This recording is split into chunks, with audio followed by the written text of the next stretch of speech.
Senator Cruz. Mr. Chief Justice, I send a question to the desk.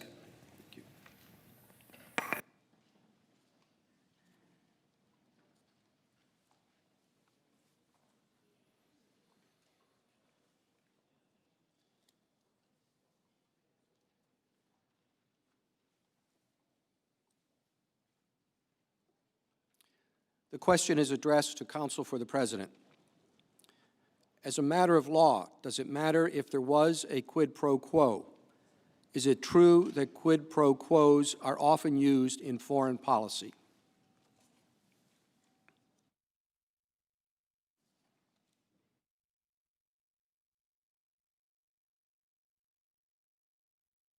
Chief Justice, thank you very much for your question.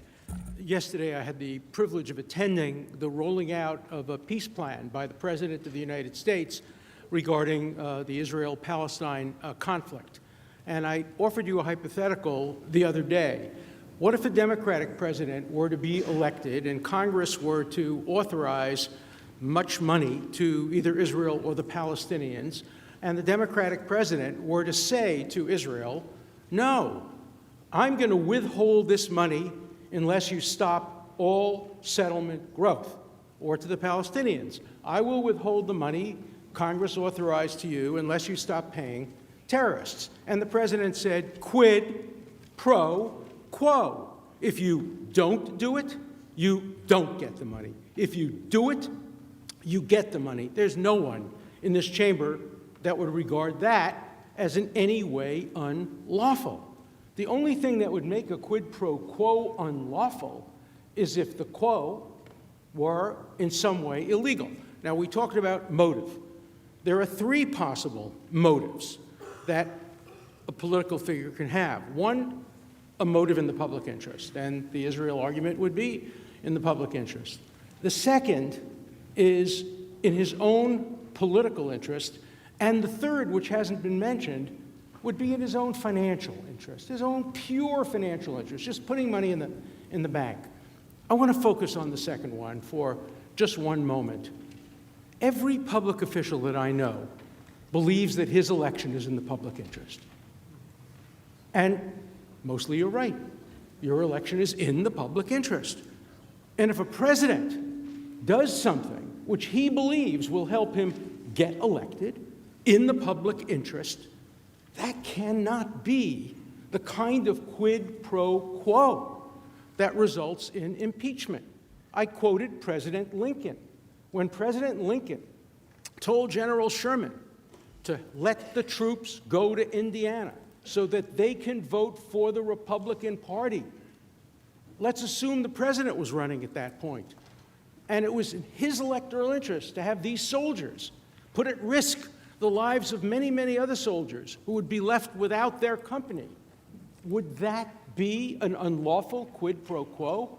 No, because the president, A, believed it was in the national interest, but B, he believed that his own election was essential to victory in the Civil War. Every president believes that. That's why it's so dangerous to try to psychoanalyze a president, to try to get into the intricacies of the human mind. Everybody has mixed motives. And for there to be a constitutional impeachment based on mixed motives would permit almost any president to be impeached. How many presidents have made foreign policy decisions after checking with their political advisors and their pollsters? If you're just acting in the national interest, what do you need pollsters?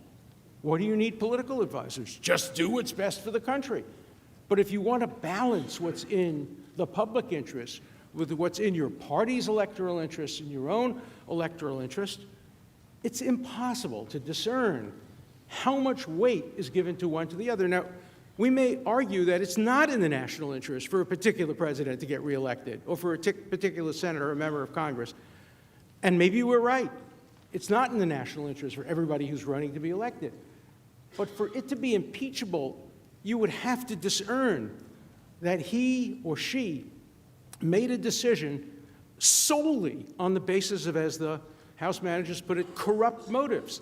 And it cannot be a corrupt motive if you have a mixed motive that partially involves the national interest, partially involves electoral, and does not involve personal pecuniary interests. And the House managers do not allege that this decision, this quid pro quo, as they call it, and the question is based on the hypothesis there was a quid pro quo, I'm not acting the facts, they never allege that it was based on pure financial reasons. It would be a much harder case if a hypothetical president of the United States said to a hypothetical leader of a foreign country, unless you build a hotel with my name on it, and unless you give me $1 million kickback, I will withhold the funds. That's an easy case. That's purely corrupt and in the purely private interest. But a complex middle case is, I want to be elected. I think I'm a great president. I think I'm the greatest president there ever was, and if I'm not elected, the national interest will suffer greatly. That cannot be an impeachable offense. Thank you, Mr. Chief Justice. Recognize the Democratic leader.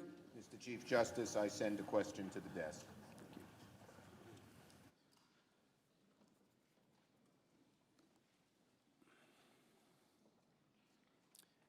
The question is for the House managers.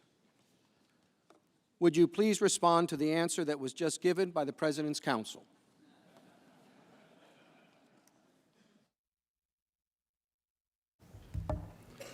I would be delighted. There are two arguments that Professor Dershowitz makes. One that is, I have to say, a very odd argument for a criminal defense lawyer to make, and that is, it is highly unusual to have a discussion in a trial about the defendant's state of mind, intent, or mens rea. In every courtroom in America, in every criminal case, or almost every criminal case, except for a very small sliver that are strict liability, the question of the defendant's intent and state of mind is always an issue. So this is nothing novel here. You don't require a mind reader. In every criminal case, and I would assume in every impeachment case, yes, you have to show that the president was operating from a corrupt motive, and we have. But he also makes an argument that all quid pro quos are the same and all are perfectly copacetic. Now, some of you said earlier, well, if they could prove a quid pro quo over the military, now that would be something. Well, we have. So now the argument shifts to all quid pro quos are just fine, they're all the same. Well, I'm going to apply Professor Dershowitz's own test. He talked about the step test. John Rawls, the philosopher, let's put the shoe on the other foot and see how that changes our perception of things. But I want to merge that argument with one of the other presidential counsel's argument when they resorted to the whataboutism about Barack Obama's open mic. Now, that was a very poor analogy, I think you'll agree, but let's use that analogy and let's make it more comparable to today and see how you feel about this scenario. President Obama, on an open mic, says to Medvedev, hey, Medvedev, I know you don't want me to send this military money to Ukraine because they're fighting and killing your people. I want you to do me a favor, though. I want you to do an investigation of Mitt Romney. And I want you to announce you found dirt on Mitt Romney. And if you're willing to do that, quid pro quo, I won't give Ukraine the money they need to fight you on the front line. Do any of us have any question that Barack Obama would be impeached for that kind of misconduct? Are we really ready to say that that would be okay if Barack Obama asked Medvedev to investigate his opponent and would withhold money from an ally that it needed to defend itself to get an investigation of Mitt Romney? That's the parallel here. And to say, well, yes, we condition aid all the time, for legitimate reasons, yes. For legitimate reasons, you might say to a governor of a state, hey, governor of a state, you should chip in more towards your own disaster relief.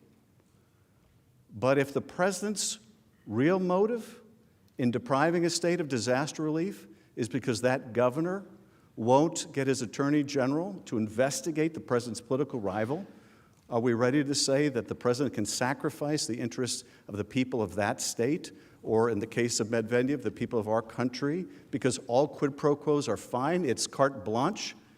Is that really what we're prepared to say with respect to this president's conduct or the next, because if we are, then the next president of the United States can ask for an investigation of you. They can ask for help in their next election from any foreign power. And the argument will be made, nope, Donald Trump was acquitted for doing exactly the same thing, therefore it must not be impeachable. Now, bear in mind that efforts to cheat an election are always going to be in proximity to an election.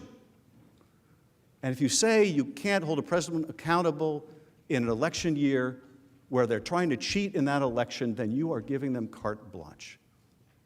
So all quid pros are not the same. Some are legitimate and some are corrupt, and you don't need to be a mind reader to figure out which is which. For one thing, you can ask John Bolton. Thank you, Mr. Manager.